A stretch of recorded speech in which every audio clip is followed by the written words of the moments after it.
தாத்தா வந்து 2 நாய்க்குட்டியை வாங்கிட்டு போயிருக்காரு. ரொம்ப கஷ்டமாக தான் இருக்குது மக்களே. பட் இதை விட அவங்க நல்லா இருப்பாங்க அப்படின்னா கொடுத்துடணும்ல.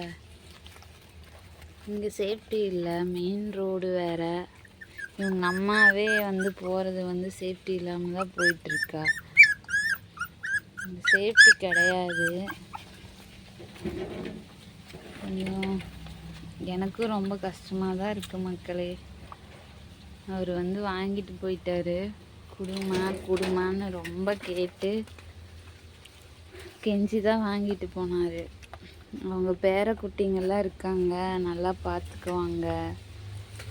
இதாவது ரோட்டு மேலே அங்கே வந்து காடு நல்லா இருப்பாங்க, குடுமான்னு கேட்டார்.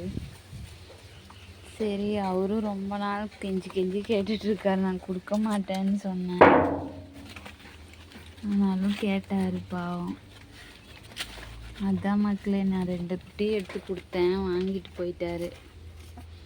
இப்போ இவங்க 3 பேர் தான் இருக்காங்க. சொல்கிறதுக்கும் கஷ்டமாக தான் இருக்குது மக்களே. பட் ஆனால் அவங்க வளர்ந்து சந்தோஷமாக இருப்பாங்க. அது நினச்சா வந்து எனக்கு கொஞ்சம் திருப்தியாக இருக்குது. இங்கே வந்து மெயின் ரோடு,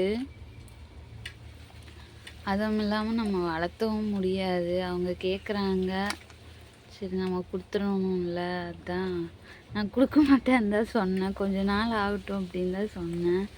எங்கள் அம்மா தான் திட்டினாங்க. எங்கள் அம்மா தான் அவங்களுக்கு ஒரு நல்ல இடம் கிடைக்கும்போது நீ அந்த வாய்ப்பை கெடுத்துறாத அப்படின்னாங்க. சரி, நம்மளால் அவங்க நல்லா இருக்காங்கன்னா நம்ம கொடுத்து தானேங்க ஆகணும். நான் அடிக்கடிக்கு வந்து பார்ப்பேன்னு சொல்லியிருக்கேன். சரிம்மா வந்து பாருன்னு தான் சொல்லியிருக்காரு. அடுத்த வாரம் வரேன், வந்து பார்க்குறேன்னு சொல்லி தான் கொடுத்து அனுப்பியிருக்கேன். பார்க்கலாங்க அவங்க எப்படி பார்த்துக்கிறாங்கன்னு. எங்கள் அம்மாவுக்கும் கூட கொஞ்சம் அழுகு தான் வந்தது. பரவாயில்ல, அவங்க நல்லா தான் இருப்பாங்க அப்படி சொல்லிட்டு கொடுத்து அனுப்பிட்டாங்க. சொல்கிறதுக்கு கஷ்டமாக தான் இருக்குது மக்களே. என்ன பண்ணுறது, இவங்க 3 பேர் தான் இருக்காங்க. இவங்க இப்போ நல்லா பால் குடிச்சிட்ருக்காங்க. நான் இதெல்லாம் க்ளீன் பண்ணி விடலான்னு வந்தேன்.